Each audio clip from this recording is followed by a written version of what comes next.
Olá, pessoal do Entretanto, estamos aqui para tratar das coisas do Brasil e do mundo à luz do direito, de tratar de ciência jurídica à luz do direito, de maneira rápida, clara, objetiva, simples e imparcial. Dê o seu like, clique na sinetinha, inscreva-se no canal. Hoje a gente vai falar da mania de prender, da suposta mania de prender dos juízes brasileiros e das celebridades recentemente presas por suposta vinculação com narcotraficantes e facções criminosas. Tudo isso, no entretanto, eu já estou esperando você.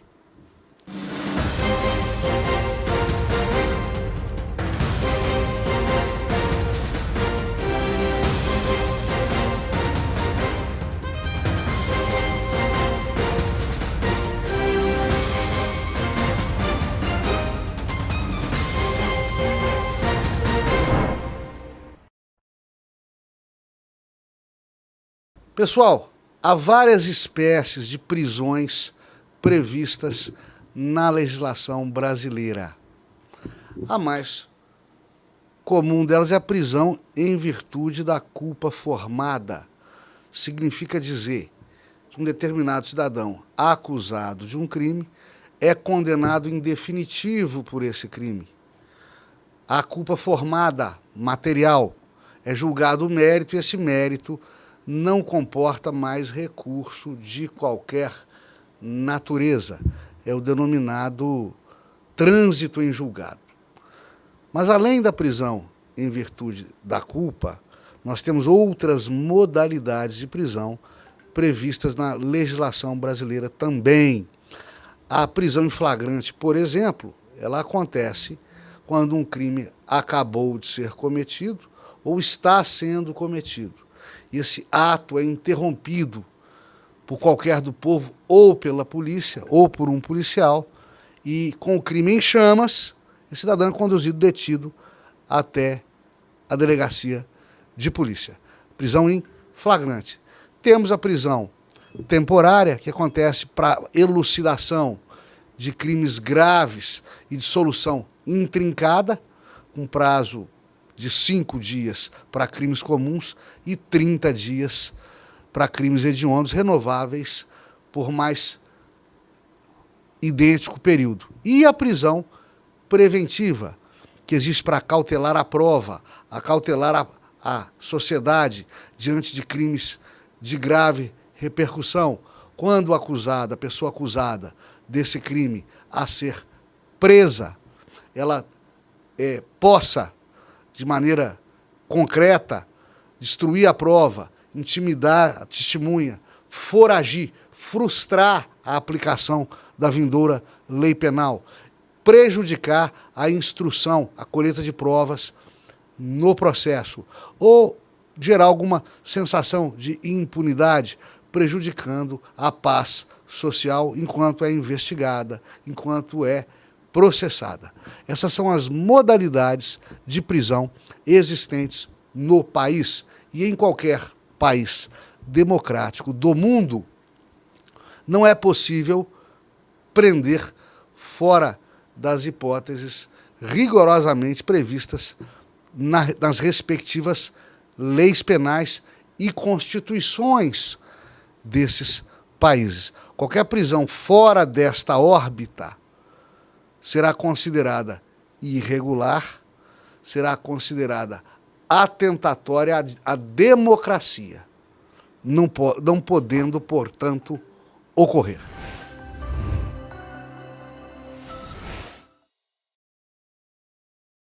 Bom, pelo que a gente vê, então, a liberdade é a regra e a prisão é a exceção. Então, por que diante desse panorama libertário, que a nossa Constituição contempla, por que diante desse panorama libertário, os juízes brasileiros prendem tanto? Eles prendem porque descobriram, isso já tem algum tempo, que por conta de ações penais morosas, demoradas, submetidas a uma pleiade, a um arcabouço, a inúmeros recursos dentro do processo, a se depender do trânsito em julgado para se condenar alguém e garantir a paz social, que é o fim maior do direito, a fim de se garantir a respeitabilidade das instituições, a fim de evitar o caos da segurança pública. Se fosse depender somente de prisões em virtude de sentenças condenatórias transitadas em julgado, a sociedade brasileira se tornaria um caos muito maior do que vivemos hoje, em termos de segurança pública. Reinaria a impunidade. E os juízes, cientes e conscientes da necessidade de adequar as regras do processo às proteções constitucionais,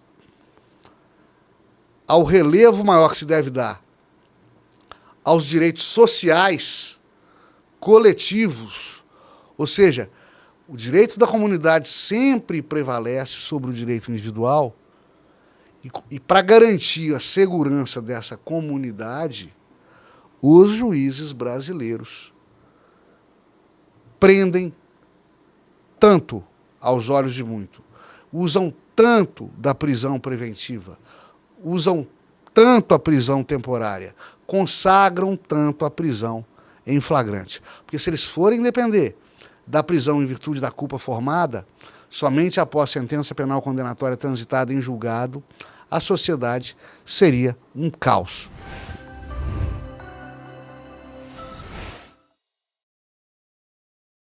É claro que prender para além da lei não é uma coisa que norma penal ou processual alguma contenha escrito. É uma questão de política criminal para garantia da ordem pública.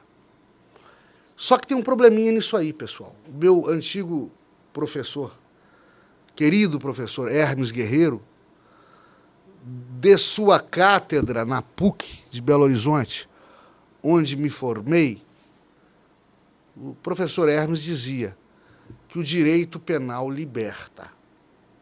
Por incrível que pareça. O que ele queria dizer com isso?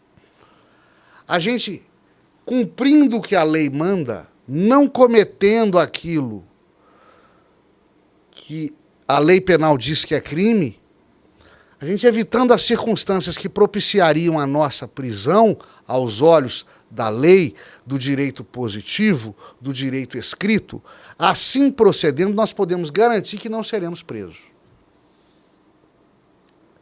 Só que aí surgem hipóteses supralegais, não contrárias à lei, mas fora, no sentido de excluídas da previsão legal, que vão atuar, vão agir como já estão agindo para fomentar decisões judiciais que cerceiam liberdades, que cerceiam direitos, fora daqueles casos clássicos permitidos pela nossa Constituição Federal, com base, como eu já disse, na prevalência da ordem pública, do interesse público, do interesse social sobre o interesse individual. Mas põe uma coisa na cabeça de vocês. O processo criminal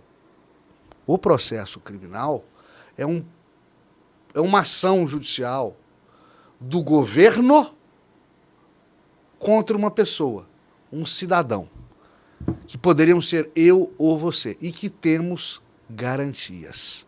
Dentre elas, as mais óbvias, a presunção de inocência e o devido processo legal, que podem ser aviltados quando eu ou você, ou o réu, ou o investigado em qualquer processo, é preso fora daquelas hipóteses que a lei autoriza e que, no entanto, são bastante corriqueiras. Nós estamos, na verdade, diante de uma encruzilhada. É possível prender para fins práticos e por desígnios os mais nobres possíveis, para salvaguarda da sociedade e a despeito das hipóteses legais de prisão, que são exaustivas, ou seja, só pode prender desse jeito por causa disso, a despeito dessas hipóteses não se verificarem na prática. É possível? É. Só que essas possibilidades esbarram em garantias constitucionais indispensáveis à sobrevivência do cidadão diante do Estado em um regime democrático, constitucional de Estado, o que é o nosso caso, mas, ao mesmo tempo, não é o nosso caso. Como eu disse aqui, crimes todos nós podemos praticar. Eu, você, o vizinho, o parente, o amigo. Celebridades também. Celebridades também. Estou falando em específico do caso do cantor sertanejo Gustavo Lima, do caso da advogada, influenciadora, empresária Deolane Bezerra, que prendem e soltam, e seu suposto envolvimento com o crime organizado. A lei é para todos. A lei é para todos, inclusive para celebridades, inclusive para os ricos e famosos. E eles vêm se enfronhando, não sei se é o caso concreto. Esses processos contra Deolane Bezerra e Gustavo Lima estão em andamento. Eu não conheço a prova dos autos para além daquilo que a mídia expõe. Mas tem sido corriqueiro o envolvimento de celebridades com crime organizado. Eu vou lembrar que facilmente, vocês também vão se recordar, do então jogador de futebol Adriano Imperador, em fotos, em convívio com narcotraficantes de comunidades cariocas. Do cantor Belo, preso e condenado a 8 anos de cadeia por associação para o tráfico, por causa do seu convívio e dos seus entremeios com o crime organizado, com facção criminosa. E antes dele, o então goleiro Edinho dos Santos, filho, nada mais, nada menos, filho do rei Pelé, que também foi condenado a muitos anos de prisão por envolvimento com o tráfico de drogas. O tamanho do dinheiro da pessoa, o seu berço, a sua formação, o seu talento, não garante que essa pessoa seja imune ao convívio com criminosos e que seus valores sejam bons. Valor não é uma coisa absorvida junto com dinheiro. O valor não é uma coisa automaticamente absorvida por uma pessoa que nasceu em berço esplêndido, numa família boa. Valores têm que ser amealhados através de educação de qualidade. E nem sempre isso ocorre, muito embora sejam lares de ouro, prata e diamantes. E a gente percebe que celebridades têm se visto cada vez mais nas barras dos tribunais por causa da deficiência nesses valores. Muitas vezes o dinheiro não acompanha a honradez. E por conta disso criam-se exemplos perniciosos, porque gente famosa tem que dar exemplo positivo, e esse exemplo positivo não é dado, e acontecem esses desvios de percurso aí que todo mundo lamenta, porque muitas dessas pessoas são exemplos, ou deveriam ser exemplos, para a juventude brasileira. É péssimo ver pessoas com acesso à boa educação, acesso a oportunidades, com talento para despontar no mercado, supostamente envolvidas com bandidos, ufanando valores criminosos, praticando a bandidolatria, se é que é o caso, né?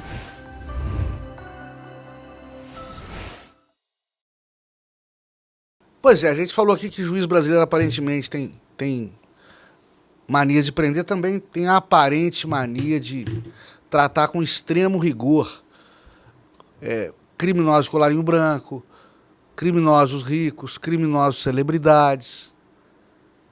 Por que será? Maldade? Vontade de aparecer? Não. Magistrados de verdade fogem do holofote, do estardalhaço midiático e não aparecem como protagonistas. A efetividade jurisdicional de suas decisões é que deve aparecer para a pacificação social. Não é por isso que o Poder Judiciário brasileiro pune com rigor, manda prender, condena, faz cumprir pena. Quem deveria ser exemplo social e não é? É porque os juízes brasileiros partem do precedente, partem do ponto de vista de que a pessoa X ou Y não precisa... Quer dizer, crime ninguém precisa cometer, mas é muito mais fácil. Cidadão de comunidade carente, cidadão de favela, filho de mãe solteira, filho de pai alcoólatra, sem escola boa, sem acesso a emprego bom, regular. É muito mais fácil esse indivíduo cometer crime do que uma pessoa com talento, com berço, com dinheiro, cometer. Geralmente quem, no topo da pirâmide social, no topo da cadeia alimentar capitalista, quem comete crimes o faz por uma indesculpável, injustificável ausência de valores, e que, portanto, merece um tratamento mais contundente da justiça penal. Só que, aí nós vamos esbarrar em outra encruzilhada, a equidade. Condutas iguais, tratamentos jurídicos, legais, penais iguais. O cidadão não pode ser punido com mais rigor, em tese, porque é famoso ou porque tem dinheiro, sob pena de ser tratado desigualmente, à revelia do princípio da isonomia. Vou lembrar aqui do caso do goleiro Bruno, acusado e condenado por concorrer para a morte da Elisa Samúdio, aquele caso rumoroso de mais de 10 anos atrás. Bruno até hoje cumprindo pena, Bruno condenado socialmente, Bruno para sempre marcado por ter cometido aquele nefando ato, aquele bárbaro ato. Se Bruno fosse um pedreiro e Elisa Samúdio fosse uma empregada doméstica, quero crer, ouso crer que dificilmente um delito tão intrincado daqueles teria sido elucidado pela polícia. E se elucidado, dificilmente geraria a condenação com a grave repercussão, a condenação contundente que se seguiu à instrução criminal. Ou seja, o judiciário brasileiro trata com um rigor a mais, para além da normalidade dos casos, aqueles processos, aqueles crimes cujos autores são pessoas que tiveram escolha e mesmo assim trilharam os caminhos do mal. Porque o Poder Judiciário brasileiro parte do princípio que essas pessoas teriam que dar melhores exemplos sociais, em que pese esse entendimento possa ferir a equidade, a necessidade existente no direito de dar a cada um o que é seu. Quic suum tribuere. Em que pese esse tratamento mais contundente, aparentemente violar a igualdade entre as condutas idênticas, como eu já disse para vocês aqui. Mas são dilemas que o Poder Judiciário sempre teve e continuará tendo nessa sociedade tão dicotômica que é a sociedade brasileira. Para terminar, Bill Gates, empresário, inventor, cientista da informação, bilionário, disse o seguinte: não há problema em celebrar o sucesso, mas é mais importante considerar as lições que podem ser aprendidas com o fracasso. Até a próxima, fiquem todos com Deus. Dê o seu like, se inscreva no canal, manifeste a sua opinião, ela é muito importante para nós.